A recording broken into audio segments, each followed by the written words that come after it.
Bienvenue dans ce tout nouvel épisode au podcast Le poids de la nuance parce qu'aujourd'hui, Jérémy et moi, on se pose la question, est-ce qu'en 2025, les objectifs fitness sont plus orientés vers la santé ou plus vers l'esthétique? C'est un épisode qui va vraiment parler de nos opinions personnelles par rapport à ça. Ça n'a rien nécessairement de scientifique, mais bien par rapport à l'expérience qu'on a eue au cours des dernières années à rencontrer des clients, faire des évaluations de conditions physiques et discuter avec énormément de gens de leurs objectifs et est-ce qu'ils sont vraiment alignés avec eux? Est-ce que vraiment ce qu'ils veulent, c'est perdre du gras ou est-ce que c'est pour la santé ou est-ce que c'est pour bien paraître dans le miroir? C'est toutes des choses qu'on aborde dans cet épisode. Sur ce, bonne écoute! Bienvenue au tout nouvel épisode du podcast Le poids de la nuance par Kinvolve Fitness. Ce podcast est pour tous ceux qui se sentent désinformés, désorganisés et démotivés en naviguant à travers le monde du fitness. Dans chaque épisode, la science et la pratique sont mis de l'avant, sous toutes leurs nuances, pour donner les meilleurs outils et les fondements derrière l'entraînement et la nutrition. Si tu cherches à t'investir dans ta transformation une fois pour toutes, ce podcast est pour toi.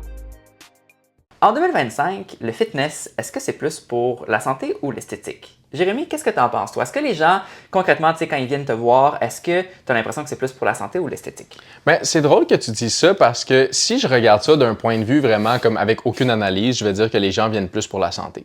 Donc, dans le fond, si je prends la première chose que les gens me disent, c'est la santé. Donc, c'est être plus en forme, c'est être capable de courir, c'est être plus en santé overall, c'est quelque chose qui revient souvent. Mais plus que tu creuses, plus que tu réalises que la conception de santé n'est pas non plus 100% claire pour tout le monde. Et donc, quand on me dit être plus en santé, souvent, ce qu'on va me dire, c'est comme perdre du gras, être content de ce que je vois dans le miroir. Ce genre d'affaires-là. Donc, rapidement, ça devient sur l'esthétique. Sauf que j'ai l'impression que c'est beaucoup plus valeureux dans la tête des gens de dire qu'ils font pour la santé qu'ils font pour l'esthétique. Donc, je te dirais que moi, j'ai vraiment honnêtement l'impression, mais je pense que je mettrais ma main au feu, que c'est beaucoup plus pour l'esthétique. Ouais. Puis que souvent, les gens ont tendance à se cacher derrière un objectif qui est dit plus santé, mais avoir comme objectif de perdre du gras ou d'avoir un look qu'eux, ils préfèrent parce que pour eux, c'est ça la santé. Puis ça, c'est quelque chose qui va être super important qu'on va sûrement mentionner tantôt, c'est que, en fait, on associe un corps musclé, un corps, peu importe, avec pas beaucoup de gras, à un corps qui est en santé, ce qui peut être une problématique aussi qui n'est pas nécessairement en lien. Mais j'ai vraiment l'impression que les gens viennent pour l'esthétique, sauf se camouflent pour la santé. Je sais pas si tu as cette impression-là un petit peu aussi? J'ai beaucoup cette impression-là, particulièrement aussi quand je discute des objectifs avec les personnes. Parce que pour faire un plan de match, il faut qu'on ait un objectif concret. Puis souvent, la problématique avec être en santé, c'est OK, mais toi, comme individu, tu le mesures comment ça, être en santé? Qu'est-ce que ça veut dire pour toi? Puis c'est là qu'on creuse, puis si j'étais plus en santé, je pèserais 20 livres de moins. Ou si j'étais en santé, je serais plus actif, j'aurais 10 livres de masse musculaire de plus, par exemple. Fait que bref, il y a vraiment le volet qui oriente vers, justement, l'esthétique. Par contre, je pense que souvent, ce qui arrive, c'est qu'il y a un élément déclencheur qui vient souvent d'un enjeu de santé, entre guillemets. Fait que souvent, la personne, elle va commencer à avoir mal au genou, fait qu'elle se dit « Oh, je suis pas en forme », puis là, après, il y a plein d'autres questionnements où, justement, elle va être essoufflée en montant les escaliers, puis ça fait être comme « Oh, OK, là, j'ai un problème ». Fait que peut-être, souvent, élément déclencheur peut venir au niveau de la santé, mais souvent, le résultat final, c'est que les gens, en fait, sont en quête d'un changement physique, mais aussi d'une nouvelle identité. Fait que souvent, moi, c'est ça que j'observe sur ce volet-là. Mais ça a du sens. Puis tu vois, moi, j'ai aussi les autres, l'autre niveau, c'est que souvent, les gens vont se regarder dans le miroir puis vont faire « Ah, je suis pas satisfait de mon corps et donc je ne suis pas en santé. Mais tu sais, souvent, ce que j'avais entendu comme quote qui était quand même bon, c'est que tu es en santé jusqu'à temps que tu le sois plus. Tu sais, je veux dire, comment est-ce que tu quantifies la santé? C'est que tu l'es en santé en ce moment. T'sais, si tu n'as aucune problématique de santé, techniquement, tu es en santé. Je veux dire, c'est quoi la santé? Puis je pense que c'est quelque chose qui serait intéressant de parler avant de continuer. C'est que concrètement, quand on parle de santé, on parle de quoi? Parce que la santé mentale, c'est un thing. Puis la santé mentale peut être associée à l'esthétique, à ce que nous, on voit dans le miroir, à comment nous, on se perçoit. Fait que c'est comme, la ligne est mince entre les deux. Exact. Puis c'est vraiment cette ligne-là qui va définir d'une certaine manière, est-ce qu'on est vraiment dans une situation, un objectif qui est santé puis qui va venir trancher par rapport à la performance souvent. Fait que commençons par la définition de la santé, en fait. La santé, c'est un état de bien-être qui est autant au niveau physique, au niveau mental que aussi au niveau socio-économique, mais on va aborder davantage le niveau social, nous, là, de notre côté. Donc, il faut un sentiment de bien-être dans ces 3 sphères-là. Ouais. Et généralement, on sait qu'on n'est pas en santé quand on a ces 3 sphères. On a des choses dans ces 3 sphères-là qui sont impactées parce que si on n'a pas de problème dans ces sphères-là, mais on est en santé, comme tu disais, à la base, c'est quand on le perd que l'on ne l'est plus. Donc, au lieu de penser uniquement souvent les gens ils pensent juste à la santé physique, déjà en partant. Par contre, il faut qu'on prenne tous ces sentiments de bien-être-là en considération dans ces 3 sphères-là. Puis c'est ça qui fait, OK, est-ce que je le fais pour un objectif vraiment de santé ou juste un objectif physique? L'important à savoir, c'est qu'on ne va jamais être parfait dans toutes les sphères. Il ne faut pas se mettre cette pression-là. Par contre, si on a tous les volets de conflits qu'on pourrait avoir internes au niveau de nos objectifs. Mais quelqu'un qui le veut pour l'esthétique, il n'est pas dans le tort non plus de le faire. Fait que souvent, il y a la perception que les gens qui veulent le faire juste pour l'esthétique aussi, il faudrait que tu te sentes coupable de faire ça parce que c'est vraiment un peu une forme de vanité, une forme de... Mais si la personne, elle n'a pas un sentiment de bien-être physique au niveau, en fait, quasiment mental aussi, au niveau de comment elle apparaît, ça devient aussi un enjeu de santé. Et aussi, si on a des problèmes au niveau de physique, ça peut devenir aussi un enjeu de santé en tant que tel. À l'inverse, si on est tellement dans le physique, dans la réduction de pourcentage de gras, que là, on se coupe de nos liens sociaux, on limite nos activités à l'extérieur, là, on n'est plus dans un objectif santé parce que là, on menace la santé sociale.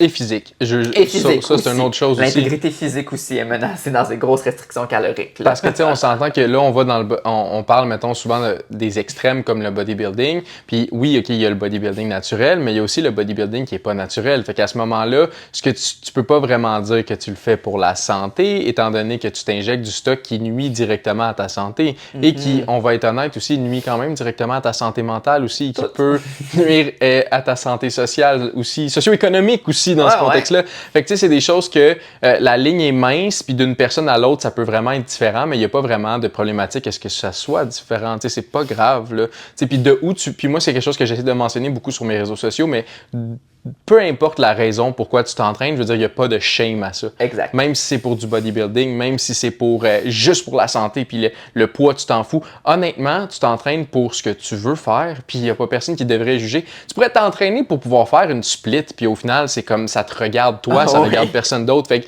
tu sais, c'est un sujet qui est vraiment plus, on en parle, parce que c'est le fun d'en parler, mais je veux dire, peu importe la conclusion de ce qu'il y a, il n'y aura pas de conclusion pour toi. C'est plus pour nous, c'est quoi la conclusion, puis c'est quoi que nous on fait, puis pourquoi on le fait, puis c'est ça aussi le principe. Exact. Puis souvent les gens n'ont pas nécessairement de support d'une certaine manière dans leur objectif, et pour ça peut être difficile de le verbaliser. Tu sais, c'est difficile de dire à nos proches, mais j'aimerais ça perdre 50 livres, par exemple. Tu sais, fait que souvent, il n'y a pas de système de support, mais sachez que peu importe votre objectif que vous avez, il y a quelque chose à faire par rapport à ça, puis il y a des stratégies, il y a un support qui peut être fait. Bien entendu, nous, personnellement, on est plus dans un continuum entre la santé et la performance. On se rapproche beaucoup plus du volet santé de notre côté, tandis que quand on part plus de préparer des athlètes de compétition en bodybuilding, là, on s'en va plus vers le volet performance. Mais bref, ça fait le tour d'un peu c'est quoi la santé, puis vous voyez, c'est quand même complexe, c'est des choses qu'on doit jongler avec.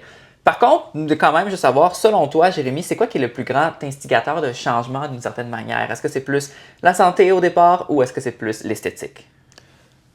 Honnêtement, c'est une bonne question parce que on dirait que j'aurais tendance à dire l'esthétique parce que les gens sont beaucoup drivés par ce qu'ils voient dans le miroir, mais j'aurais pas de misère à croire si je voyais une statistique qui me disait 50-50 parce que j'ai l'impression, tu sais, je rencontre quand même beaucoup de personnes, je parle à beaucoup de personnes, mais j'ai l'impression que l'esthétique, c'est une chose, mais que comme tu disais tantôt, les gens aussi ont tendance à le remarquer quand ils perdent leur habileté physique.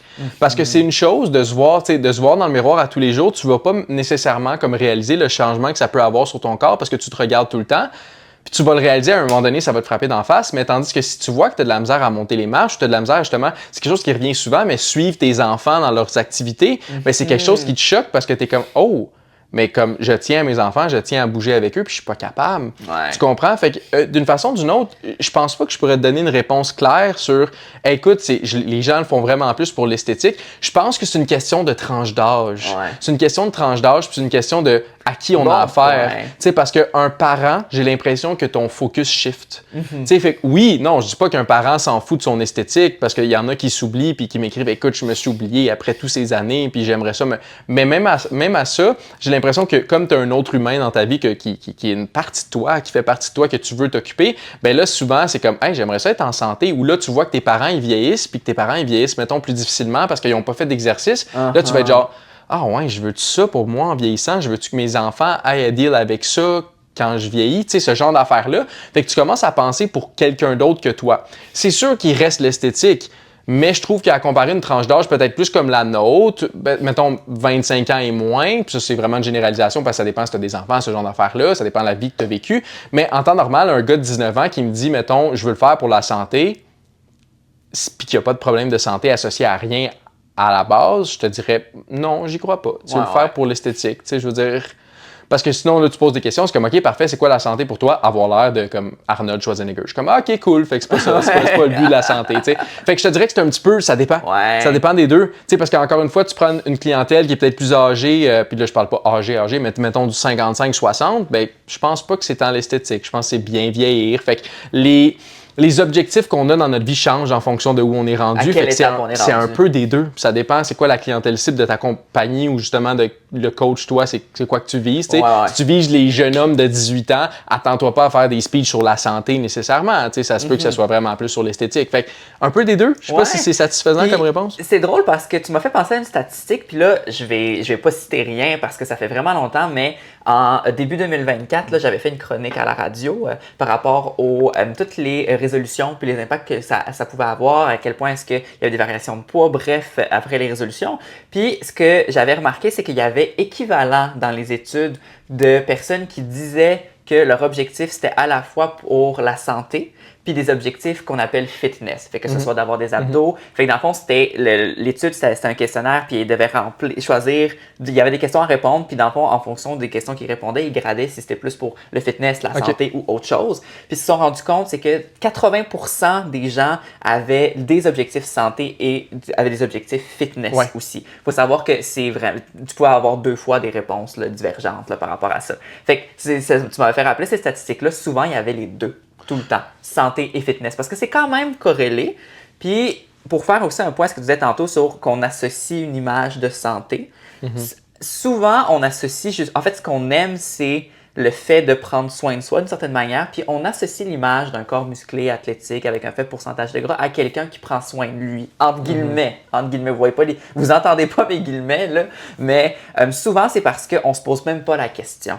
Tandis que souvent, on a le mauvais processus inverse de quelqu'un qui est en surpoids, ben elle doit pas faire attention à ce qu'elle mange. Elle doit pas faire attention à comment elle bouge. Tandis que quelqu'un qui est en forme, entre guillemets, on associe ça vraiment à des habitudes qui sont saines, entre guillemets encore. Fait que souvent, c'est cette identité-là qu'on veut aller chercher qui fait que justement, c'est drivé par l'esthétique. Mais les gens, ils savent qu'ils ont des problèmes au niveau de leur habitude de vie à la base. Fait que c'est vraiment, tu sais, c'est un peu comme toi, c'est vraiment toujours un entre les deux. Ouais. Puis, je veux prendre le temps de mentionner que c'est pas parce que quelqu'un est considéré en surpoids statistiquement qu'elle n'est pas nécessairement en santé. Parce que tu peux être avec un très faible pourcentage de gras et être vraiment pas en santé par rapport à tes paramètres, à ton bilan de santé en général, par rapport à ta santé articulaire, etc. Même si tu es vraiment très, très, très mince, un faible pourcentage de gras, puis tu n'as pas beaucoup de masse musculaire, tu vas vraiment quand même pas être en santé comparé à quelqu'un qui pourrait être statistiquement, entre guillemets, en surpoids, qui est actif, qui a des saines habitudes alimentaires, qui a un bilan santé, un profil lipidique qui est vraiment parfait. Là. Fait qu'il faut faire attention aussi à ces assumptions-là. Avant qu'on continue, j'ai un petit service à te demander. Si tu aimes ce genre de contenu, laisse un like ou un 5 étoiles, puis partage avec un ami qui pourrait bénéficier de ce genre d'informations-là. Qui sait, tu pourrais peut-être nous aider à remplir notre mission de rattraper les erreurs du fitness une personne à la fois. Ouais, puis hot take, on dirait que les gens sont pas nécessairement prêts à entendre ça aussi, là. Mais je connais autant des gens dans le fitness qui sont pas en santé dans le monde du fitness qui sont zéro en santé que des gens qui sont pas dans le fitness qui sont pas en santé. Ouais. Fait que c'est facile de pointer l'autre du doigt en disant moi je fais ça, moi je suis en santé, toi tu devrais te forcer, mais genre pendant que tu le dis, t'as genre 3 aiguilles d'infest. Je veux dire, à un certain point, c'est comme, excusez-moi là, mais c'est juste être en mesure d'être comme réaliste avec ça. Il y en a pas un nécessairement qui va être plus santé à tout coup que l'autre. On s'entend, Ouais. Ça dépend pourquoi tu le fais. Si c'est très healthy ta façon de le faire, peut-être que oui, là, tu vas être plus en santé que quand tu étais en surpoids, mais si tu compenses une addiction pour une autre, puis tu finis par être genre deep dans le fitness, puis vraiment en performance, ben ça se peut que tu sois pas plus en santé. Là. Tu vois des bodybuilders 13 fois plus essoufflés que des gens en surpoids, là, en parlant. Là. Fait que je veux dire, ça, c'est normal, ça fait partie du monde du fitness, fait qu'il faut pas croire que fitness égale santé nécessairement. Ouais. Puis c'est une problématique aussi avec les réseaux parce que souvent sur les réseaux, on va toujours associer l'étiquette santé à certains types de produits ou certains types de personnes. Fait que, mettons, souvent on va avoir des trucs comme si tu veux être en santé comme moi, puis là on va avoir une athlète de bodybuilding. Ou si tu veux une recette santé, puis là, ben, la recette santé, il n'y a pas de carbs dedans. Mais c'est pas nécessairement plus santé. Fait que souvent, on va faire attention à ces étiquettes-là, puis se rappeler de la définition de c'est quoi la santé. Au final, c'est le bien-être. Fait que faut garder ça en contexte. Puis souvent, quelque chose que je trouve vraiment triste, c'est qu'il y a des femmes, puis c'est principalement les femmes, mais il y a aussi des hommes, là, mais dans mon cas, c'est plus des femmes que j'ai vues, qui vont dire qu'ils sont pas en santé parce qu'elles sont insatisfaites de leur pourcentage de gras, mais elles mangent de la protéine à chacun des repas, elles s'entraînent 3-4 fois par semaine, elles font du cardio, elles sont capables de tout faire dans leur quotidien, elles sont en forme, mais vu qu'elles sont pas satisfaites de leur pourcentage de gras, qui est pas en dessous de 20%, ils se tapent dessus, puis ça, c'est vraiment, au final, c'est vraiment pas pour la santé, puis je trouve ça un peu triste d'une certaine manière. Je suis comme, mais tout est parfait, là! Mais ce qui amène au point où on parlait aussi, c'est que pour être en santé, il y a l'aspect de la santé mentale. Puis ça, c'est quelque chose que j'ai l'impression que Puis tu sais, souvent, c'est des jokes quand les gens disent ça, mais que plus que tu es dans le fitness, plus que ta santé mentale va moins bien parce que là, tu commences à être obsédé sur d'autres choses. On s'entend que ça, c'est un extrême. Ouais. Puis les gens disent j'ai changé, mettons, une telle addiction pour mon addiction à la caféine. C'est le genre de truc qui revient souvent dans le fitness. Fait que c'est ça, c'est que ça veut pas nécessairement dire parce que tu es dans le fitness que la santé mentale va mieux non plus. C'est sûr qu'il y a des effets positifs à l'entraînement au niveau de la santé mentale, puis on va jamais dire le contraire. C'est juste que n'importe quoi que tu fais de façon obsessive devient une obsession, puis ça devient pas bon pour toi. Ouais. Fait que je veux dire, n'importe quoi, tu sais, souvent, changer une dépendance pour une autre, ça va pas vraiment être avantageux dans ce contexte-là. Mais bref, on s'éloigne, mais le point, c'est que la ligne est mince entre fitness, esthétique, santé, je veux dire, c'est tout quelque chose que ça dépend d'une personne à l'autre aussi. Exact. Fait que moi, mon take, en fait, si je veux que vous reteniez d'une certaine manière, c'est penser question bien-être. Toujours revenez au bien-être. Parce que souvent aussi, est-ce que le bien-être est associé à un pourcentage de gras? Pas nécessairement. Est-ce que le bien-être est associé à aller 6 fois par semaine au gym? Pas nécessairement. Il pourrait très bien être à 4. Fait que pensez aussi bien-être dans ce que vous faites. Même chose pour les diètes hyper restrictives, là, par exemple le keto. Là. Pensez bien-être. Est-ce que c'est pour votre bien-être? Ah, pas sûr. Des affaires du genre. Ouais, puis pensez aussi, tu sais, à justement, soyez à l'aise à vous dire, OK, ben est-ce que moi, mettons, pour avoir ce bien-être-là, il faudrait que je perde 20 livres? Si la réponse est oui, ben c'est correct. Puis tu sais, t'as pas besoin de dire que c'est pas pour ça. C'est correct. T'as le droit de vouloir avoir un esthétique différent. Puis, mais là, c'est influencé par la société. It is. Mais tout ce que tu fais est influencé par la société. Fait que bats-toi pas nécessairement, ou bats-toi comme tu veux, mais je te conseille pas d'utiliser cette énergie mentale-là pour ça. Puis souvent, c'est d'aller voir, OK, mais c'est quoi l'esthétique que je veux pour mon corps? Puis est-ce que je veux faire ce que ça prend pour aller chercher cette esthétique-là? Parce que si ce que ça prend pour aller le chercher ne te rend pas heureux, puis au contraire, nuit à ton bien-être, ben c'est pas là que tu dois aller. Fait que tu sais, il faut juste que tu fasses attention à ça. Tu sais, des fois, je rencontre des gens qui sont en situation de surpoids, puis ils me disent « Ah, ben j'aimerais ça avoir une petite shape comme la tienne. » Puis je suis comme « OK, fine, merci. » Mais le point, c'est « OK, mais est-ce que tu sais qu'est-ce que, mettons, moi, je fais pour la maintenir ou essayer de l'augmenter? Est-ce que tu es prête à faire tout ça? » Si la réponse est oui, parfait, on va avoir ma petite shape, ça me dérange vraiment pas. Mais l'idée, c'est juste sois au courant. T'sais, exemple concret, en ce moment, moi, si j'ai envie d'avoir une shape, mettons, qui ressemble à un esthétique de bodybuilding non naturel, puis je sais concrètement que ce qu'il faut que je fasse pour me rendre là, c'est d'être non naturel, puis que je fais les pour et les contre, puis je suis comme, est-ce que c'est quelque chose qui me rendrait heureux? La réponse est non. Alors, je sais que mon objectif ne devrait pas être d'avoir un physique non naturel parce que sinon, c'est pas cohérent. Je veux aller là, mais je veux pas faire ce que ça prend pour aller là, donc j'irai jamais là. Fait que là, c'est comme si je suis devant une vitrine puis je regarde quelque chose que je serais jamais capable d'avoir. Ouais. Fait que rendu là, tu fais juste update tes objectifs en fonction de ce que tu veux faire. T'sais. Ouais. Puis, pour rappeler un peu tout ça, ben, j'aimerais se poser la question, Jérémy, toi, tu le fais pourquoi? La santé ou l'esthétique? Mais c'est ça l'affaire, puis je pense que c'est là aussi que comment je peux dire ça, que la ligne est mince, parce que tu sais, c'est sûr que j'ai commencé à 100% pour l'esthétique, là. Genre 100%. Ouais. Puis c'est sûr que majoritairement encore, je le fais pour l'esthétique.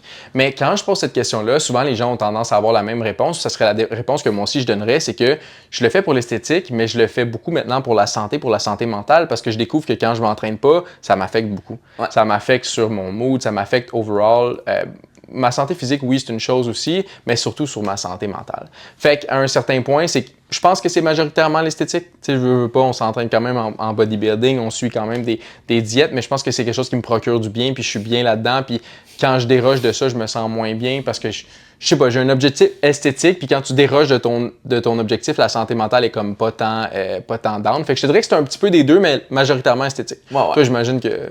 Ben, vu que moi, je m'intéresse beaucoup au bodybuilding, c'est majoritairement, en fait, axé vers la performance. Et donc, pour performer au bodybuilding, c'est l'esthétique qui compte. Fait que, d'une certaine manière, moi, ce qui me motive, c'est vraiment à 100% de l'esthétique en ce moment. Parce que l'objectif, c'est de développer le plus de masse musculaire. Par contre, est-ce que je considère qu'en ce moment, c'est pas santé? Non, parce qu'en ce moment, ce que je fais, tu sais, je dors plus, je reste actif, je m'entraîne, je mange bien. Par contre, je sais que dans le processus, quand je vais aller, ce qu'on appelle une prep, là, fait que je vais aller en cote pour réduire mon pourcentage de gras, je sais déjà en avance, c'est zéro pour la santé. Dans cette perspective-là, parce qu'on est dans des conseils de restriction calorique pour des longues périodes de temps, on s'en va à un pourcentage de gras qui n'est pas soutenable, mais c'est 100% pour l'esthétique. Puis moi, c'est ça que je veux en ce moment. C'est vraiment le challenge, le défi de me rendre là. Est-ce que c'est santé? Non. Fait que c'est pas mes attentes. Je me mens pas à moi-même en disant que je vais être à la meilleure shape de ma vie en santé. Peut-être la meilleure shape physique, mais vraiment pas au niveau de la santé. Moi, je le fais vraiment pour l'esthétique. Puis ça a du sens. Puis je pense que, tu sais, au final, ça change rien. Ouais. C'est parce que ça change rien parce que tu fais ce que... Puis ça, c'est... Encore une fois, là, si on veut faire un loophole, tu fais ce qui te rend heureux, tu fais ce qui te procure du bien-être. Fait que, est-ce que c'est pour la santé? Peut-être. Est-ce que ta prep, tu vas avoir du plaisir, puis tu vas aimer ça, tu vas aimer les résultats, puis ça va pas affecter ta santé mentale, donc tu vas être dans un état de santé? Peut-être. Mais c'est sûr que quand, là, on parle de bodybuilding, quand tu descends à un pourcentage de gras qui est très, très, très difficile, c'est plus ta santé physique qui commence à prendre un coup. C'est peut-être plus ça. Il faut pas nécessairement aller trop bas si tu veux pas avoir des petits dysfonctionnements au niveau des hormones, ce genre d'affaires-là. C'est ça, mais aussi santé sociale dans ce volet-là. Aussi souvent, veux pas, en prep, les activités extérieures et restaurants très, très, très limitées. Puis parfois aussi, lorsqu'on est dans une famille, lorsqu'on est dans un couple, c'est très difficile pour la famille et le couple de supporter ça. Parce que quand t'as faim tout le temps, à ce qui paraît, j'ai pas encore fait de prep, là, fait à ce qui paraît, t'es irritable. Je dis ça de même. C'est à voir ça. Mais c'est ça, tu sais, en effet, tu sais, moi, c'est quelque chose que je réalise aussi. Je suis pas nécessairement en prep de bodybuilding, mais je suis quand même une diète qui est relativement stricte, là. Ben, oui, en fait, là, je suis un plan de match strict. Puis, c'est pas tout le temps facile étant en couple, justement. Tu sais, je veux dire, la personne avec toi veut évidemment faire des activités qui involvent souvent manger. Puis là, moi, je suis comme, peux pas. Ben, pas que je peux pas, mais je veux pas parce que j'ai envie de rester dans le plan de match. Fait que ça peut être difficile, même à ce que moi je fais. Pourquoi je le fais, ça peut être difficile de garder ça au niveau social, la santé sociale, ça c'est sûr. Pour conclure, dans le fond, le pivot central qu'on veut que vous reteniez quand même, c'est que peu importe notre opinion, peu importe ce qu'on pense, que c'est plus motivé par la santé ou par rapport à l'esthétique, l'important en fait, d'une certaine manière, c'est le bien-être que ça procure. Le bien-être. Indépendamment de tout le reste, gardez ça en tête et dans le fond, vous avez déjà gagné votre salut d'une certaine manière. Donc, sur ce, si vous avez des questions ou vous voulez aussi nous partager vos objectifs, vous avez des questionnements par rapport à ça, ben écrivez-nous. Vraiment, on rencontre des gens pour ça au quotidien, pour justement discuter juste des objectifs, de qu'est-ce que les gens sont prêts à faire ou non. Donc, écrivez-nous, ça nous fait plaisir. Écrivez à coachj.knvl, en fait à coachj, en écrivant à coachj.knvl sur Instagram ou à moi-même à coachsim.knvl. Ça va nous faire vraiment plaisir de vous donner un peu de clarté dans tous vos objectifs.